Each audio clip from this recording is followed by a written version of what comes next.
പത്തരമാറ്റ സീരിയലിന്റെ latest episode review ആണ് പറയുന്നത്.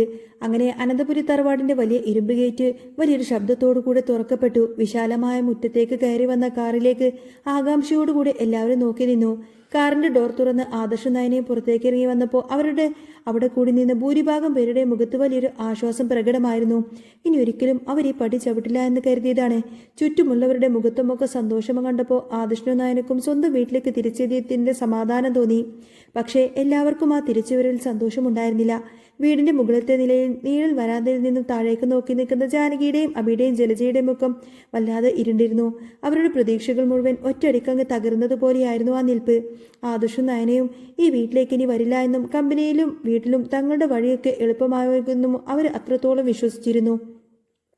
ജാനകിക്ക് അവിടെ വെറുതെ നിൽക്കാൻ കഴിഞ്ഞില്ല. അവൾ വേഗത്തിൽ ജലജയുടെ അടുത്തേക്ക് മാറി നിന്ന് ശബ്ദം താഴ്ത്തി ചോദിച്ചു, കണ്ടില്ലേ ജലജെ, അവൻ തിരിച്ചു വന്നത് ഇനിയിപ്പോ എന്റെ അനിയുടെ MD സ്ഥാനം ധരിക്കുമോ എന്ന എന്റെ പേടി.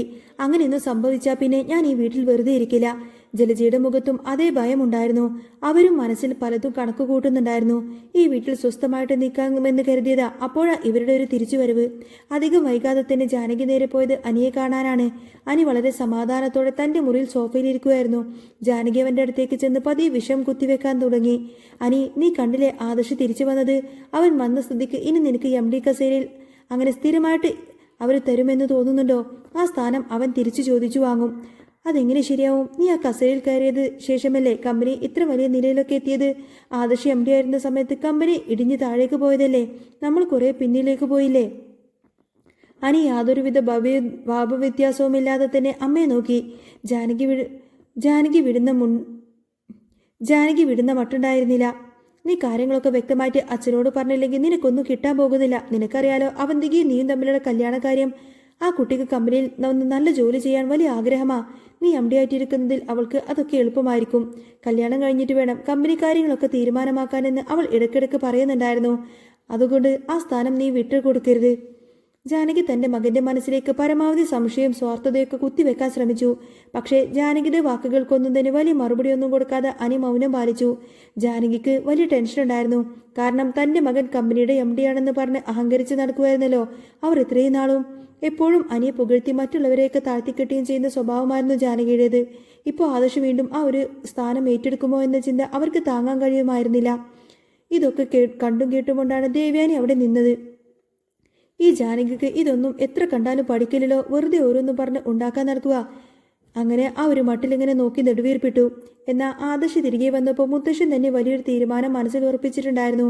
വൈകുന്നേരം അനന്തപുരിയിലെ വലിയ ഹാളിലേക്ക് എല്ലാവരെയും മുത്തശ്ശൻ വിളിച്ചുകൂട്ടി. ഗൗരവം നിറഞ്ഞ ആ മുഖത്തേക്ക് നോക്കാൻ പോലും പലർക്കും പേടിയായിരുന്നു. എല്ലാവരും വന്നു നിന്നപ്പോൾ മുത്തശ്ശൻ പതിയെ സംസാരിക്കാൻ തുടങ്ങി. ഇത്രയും നാളും കമ്പനിയുടെ MD സ്ഥാനത്ത് അനിയാണ് ഇരുന്നത്. അത് ഞാൻ എടുത്ത തീരുമാനമായിരുന്നു. ആ തീരുമാനം എന്തിനായിരുന്നു എന്ന് നിങ്ങൾക്ക് ആർക്കെങ്കിലും അറിയാമോ? മുത്തശ്ശൻ എല്ലാവരുടെയും മുഖത്തേക്ക് മാറി മാറി നോക്കി. ആർക്കും ഒന്നും മനസ്സിലായില്ല. ഇതിന്റെ പിന്നിൽ എനിക്കൊരു ലക്ഷ്യമുണ്ടായിരുന്നു. നമ്മളിന്നും നമ്മുടെ കമ്പനിയെ തകർക്കാൻ ശ്രമിക്കുന്നത് ആരാണെന്നും അവരെ വിളിച്ചത് കൊണ്ടുവരണം. അതിന് ആദർശ് ഈ വീട്ടിൽ നിന്നും വീട് വിട്ട് പുറത്തു പോകണമെന്ന് എനിക്കറിയണമായിരുന്നു.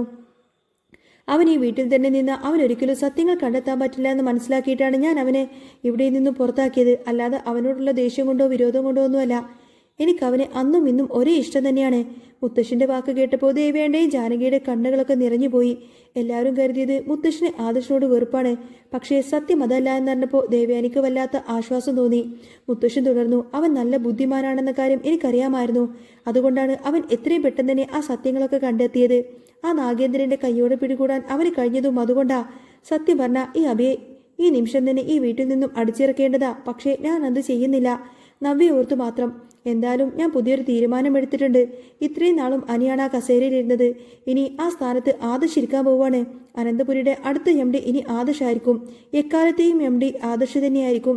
ഇത് കേട്ട് ജാനകിക്ക് പെട്ടെന്ന് സമനില തെറ്റി. അവർ മുന്നോട്ട് കയറി വന്നു. അതെങ്ങനെ ശരിയാവും അച്ഛാ?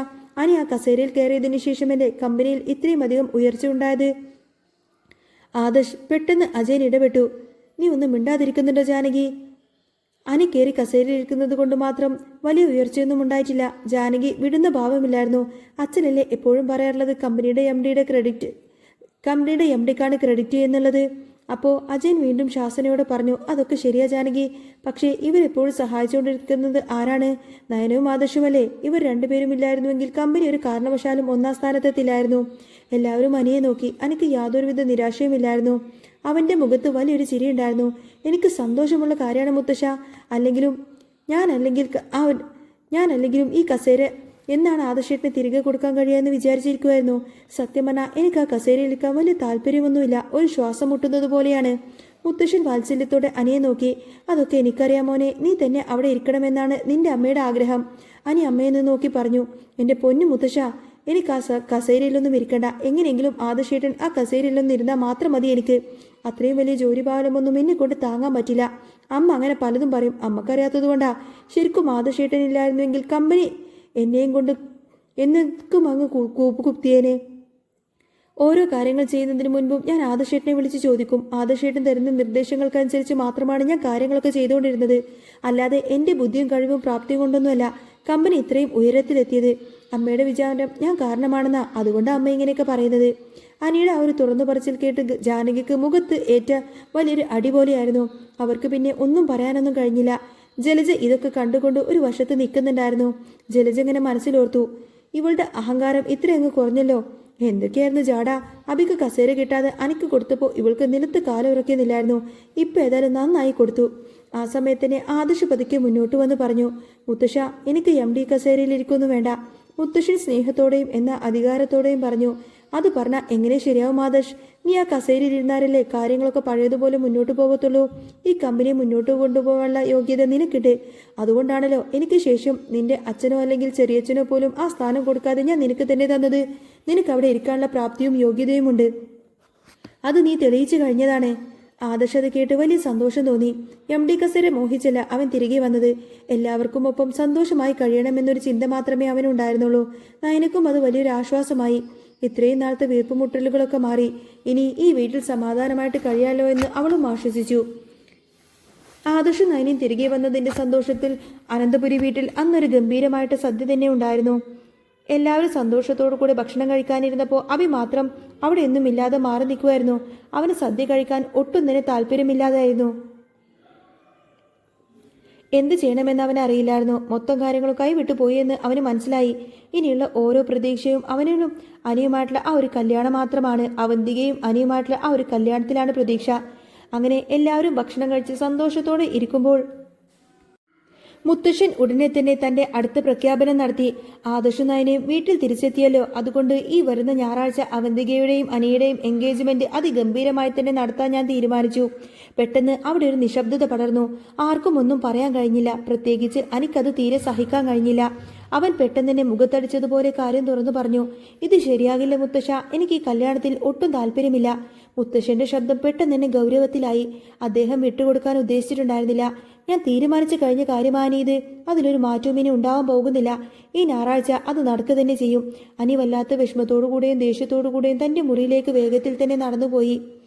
മുറിയിലെത്തിയ അനി വല്ലാതെ അസ്വസ്ഥയായിരുന്നു. അവൻ മുറിയിലൂടെ അങ്ങോട്ടും ഇങ്ങോട്ടും നടന്നു. കുറച്ചു കഴിഞ്ഞപ്പോൾ ആദർശ് അവനെ ആശ്വസിപ്പിക്കാനായി അങ്ങോട്ടേക്ക് വന്നു. എടാ അനി, നീ ഒന്ന് സമാധാനമായിരിക്ക്, നമുക്ക് സംസാരിക്കാം. ആദർശ് അവനെ സമാധാനിപ്പിക്കാൻ ശ്രമിച്ചു. അനി ദേഷ്യത്തോട് പറഞ്ഞു, എങ്ങനെ സമാധാനിക്കും ആദർശേട്ടാ? ആദർശേട്ടൻ എന്താ ഈ പറയുന്നത്? ഈ പറയുന്ന നാഗേന്ദ്രന്റെ മകൾ തന്നെയല്ലേ അവന്തിക? എനിക്ക് തോന്നുന്നത് അവൾക്ക് ഇപ്പോഴും അയാളുമായിട്ട് നല്ല കണക്ഷൻ ഉണ്ടെന്നാണ്. ഏയ്, അങ്ങനെയൊന്നുമില്ലടാ, അവന്തിക മോള് പാവാണ്. ആദർശ് അവളെ ന്യായീകരിക്കാൻ ശ്രമിച്ചു. ആര് പറഞ്ഞു പാവമാണെന്ന് അനി പുച്ഛത്തോട് ചോദിച്ചു. അവൾ അയർലൻഡിൽ പോയി വന്നതിന് ശേഷമല്ലേ അവൾക്ക് ഈ മാറ്റമൊക്കെ ഉണ്ടായത്. നേരത്തെ ഈ പറയുന്ന അപ്പച്ചിയുടെയും അബിയുടെയൊക്കെ അതേ സ്വഭാവം, അതേ തനി സ്വരൂപമായിരുന്നല്ലോ അവൾക്കും. ആ വൃത്തികെട്ട സ്വഭാവം മുഴുവൻ അവൾക്കും ഉണ്ടായിരുന്നു. എന്നിട്ട് ഇപ്പോഴല്ലേ അവളുടെ സ്വഭാവത്തിൽ ഈ ഒരു നാടകീയമായ മാറ്റമുണ്ടായത്. എനിക്ക് തോന്നുന്നത് ഇതൊക്കെ അവളുടെ വെറും അടവാണെന്നാ. എനിക്ക് വലിയ സംശയമുണ്ട്. അല്ലെങ്കിൽ പിന്നെ എനിക്ക് അവളെ ഇഷ്ടമല്ല എന്ന് ഇത്രയും നാളും പറഞ്ഞിട്ട് അവൾ എന്തിനാ എൻ്റെ പിന്നാലെ ഇങ്ങനെ നടക്കുന്നത്? ആദർശ് ചിന്തയിലാണ്ടു. അനി വീണ്ടും തുടർന്നു, ആദർശേട്ടാ, ഒരു കാര്യം ഞാൻ പറയാം. കഴിഞ്ഞ പ്രാവശ്യത്തെ പോലെ ആവരുത് ഇനി എൻ്റെ ജീവിതം. ഇത്തവണ എന്താണെങ്കിലും ഞാനൊരു കാര്യം ഉറപ്പിച്ച് തീരുമാനിച്ചു. എൻ്റെ ജീവിതത്തിലേക്ക് വരുന്ന പെണ്ണ് അവൾ ശരിക്കും നല്ലവളായിരിക്കണം. അതുമാത്രമല്ല, ഇപ്പോൾ എനിക്ക് പെട്ടെന്നൊരു കല്യാണം വേണ്ട. എനിക്ക് കുറച്ച് സാവകാശം വേണം. ഞാനൊന്ന് ആലോചിച്ച് തീരുമാനമെടുക്കട്ടെ.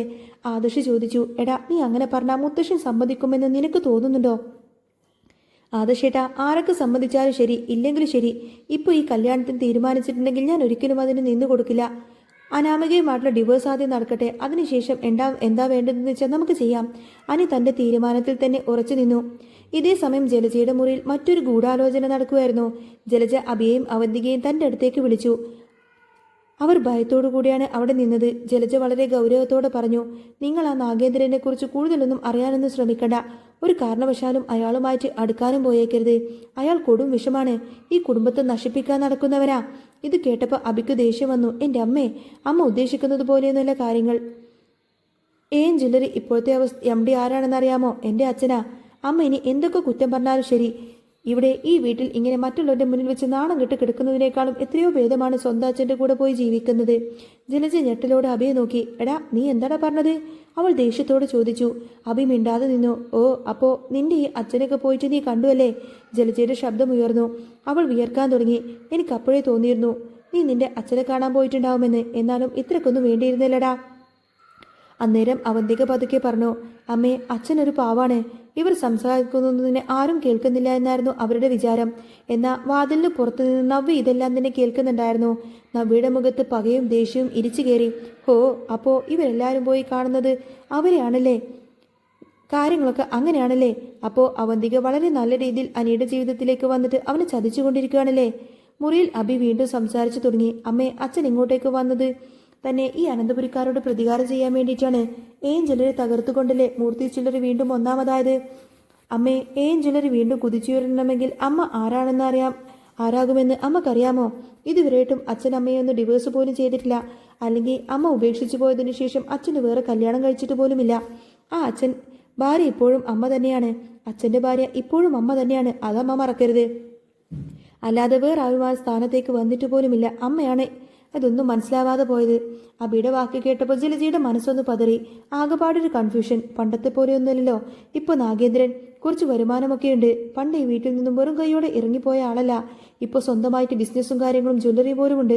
ഒടുവിൽ അബി തീർത്തും പറഞ്ഞു, അമ്മേ, ഞങ്ങൾക്ക് എന്താണെങ്കിലും ഞങ്ങളുടെ അച്ഛനെയും വേണം. മക്കളുടെ വാക്കുകൾക്ക് മുന്നിൽ ജലജയ്ക്ക് പിടിപ്പത് പണിയായി. അവരുടെ മനസ്സ് മാറാൻ തുടങ്ങി. ഒടുവിൽ ജലജ ആ ഒരു വലിയ തീരുമാനമെടുത്തു. നാഗേന്ദ്രനെ പോയി കാണണം. പിറ്റേന്ന് തന്നെ ജലജ രഹസ്യമായി നാഗേന്ദ്രനെ കാണാൻ പോയി. നാഗേന്ദ്രനെ പോയി കാണുമ്പോൾ അയാളുടെ മുഖത്ത് ദേഷ്യവും പരിഹാസവും കലർന്ന ഭാവമായിരുന്നു. എനിക്ക് മനസ്സിലായടി നീ വന്നതിൻ്റെ ഉദ്ദേശം. നാഗേന്ദ്രൻ ദേഷ്യത്തോടെ പറഞ്ഞു. എനിക്കിപ്പോൾ നല്ല കാലമാണെന്നറിഞ്ഞപ്പോൾ നീ എന്നെ കാണാൻ വേണ്ടി ഓടി വന്നതല്ലേ? അന്ന് ഈ വീട്ടുകാർ എന്നെ അവിടെ നിന്നും അടിച്ചിറക്കിയ സമയത്ത് നീ എന്നോടൊപ്പം വന്നോ? ഇല്ലല്ലോ. ജലജ അന്നേരം അങ്ങ് കരയാൻ അഭിനയിച്ചു തുടങ്ങി. നിങ്ങൾ കൂടുതലൊന്നും പറയണ്ട. എനിക്ക് എന്തൊക്കെയാ സംഭവിച്ചത് നിങ്ങൾക്ക് നന്നായിട്ടറിയാമല്ലോ. നിങ്ങൾ അവിടെ നിന്നും ഇറക്കി വിട്ടിട്ടുണ്ടെങ്കിൽ അതിന് തക്കതായ കാരണവും ഉണ്ടായിരുന്നു. ഇനി നിങ്ങൾ പഴയതൊന്നും പറഞ്ഞ് എന്നെ ഇങ്ങനെ കുത്തി നോവിക്കൊന്നും വേണ്ട. ഇരുവരും തമ്മിൽ കുറച്ചു നേരം അങ്ങ് വഴക്കടിച്ചു. ഒടുവിൽ ജലജ കണ്ണു തുടച്ചുകൊണ്ട് പറഞ്ഞു, ഇപ്പം എന്താണെങ്കിലും അഭി പറഞ്ഞിട്ടാ ഞാൻ ഇങ്ങോട്ടേക്ക് വന്നത്. ഞാനും എൻ്റെ മക്കളും അവിടെ അനന്തപുരിയിൽ നിന്നും കിടന്ന് എത്രമാത്രം വിഷമിക്കുന്നുണ്ട് എന്ന് നിങ്ങൾക്കറിയാമോ? എല്ലാവരുടെയും കുത്തുവാക്കുകൾ കേട്ടിട്ടാ ഞങ്ങൾ അവിടെ കഴിയുന്നത്. ആ കുത്തുവാക്കുകൾ കേൾക്കുമ്പോൾ എനിക്ക് നിങ്ങളോടുള്ള ദേഷ്യം കൂടുമായിരുന്നു. ഒരു പക്ഷേ നിങ്ങൾ നല്ല രീതിയിൽ നടന്നിരുന്നുവെങ്കിൽ എനിക്ക് ഇന്നീ ഗതി വരില്ലായിരുന്നല്ലോ. ജലജ പൊട്ടിക്കരഞ്ഞു.